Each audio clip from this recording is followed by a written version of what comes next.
বাবা জানো মা আমাকে একটা জিনিস কিনে দিয়েছে যেটা আমার কেনার অনেক ইচ্ছা ছিল। কি গো? তুমি গেস করো। জোর করে নিল আমার থেকে। বাবার হাতে দে। কি রে মিঠাই, কি বার করতে হবে? না বুবু না,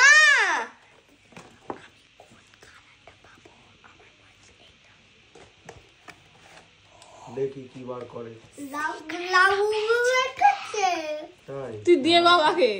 বাবা হ্যাঁ, এই হাতটা পাতো।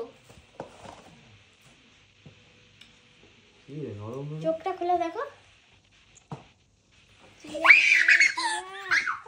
এটা তোমার না। ও এক্ষুনি লেগে যেত।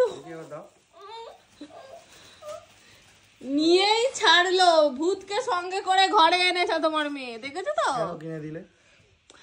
কিনে কেন দিলাম, তুমি যদি ওকে দেখতে সেই সময়। আমি ভিডিও করে রেখেছি সব, তুমি শুধু দেখো। জোর জবস্তি, মানে আমি টাকা দেবো না, মানে ও জোর করে। আবার কি সব সিক্রেট কালার ফালার কি সব বলছে। এটা সিক্রেট কালার ব্ল্যাকটা যেটা আমি পেয়েছি। শেষমেশ ওই লাবুবু ওই হলো। কি রিং ওটা নাকি ও স্কুলে নিয়ে যাও, আমি বলছি আমি নিয়ে যেতে দেবো না। স্কুলে নিয়ে যাবো না। দেখো যদি এমনিতে তো পেছনে ভয়, একা একা বাথরুমে যেতে পারে না। এবার যদি দেখবে পেছনে লাবু নাই না। ওই ভাই কি এনেছে দিদি? আচ্ছা বোনকে একটু দেখ খেলো। আমি তো একটা বড় কিনে দেবো কালকে, ঠিক আছে? এরকম বড়।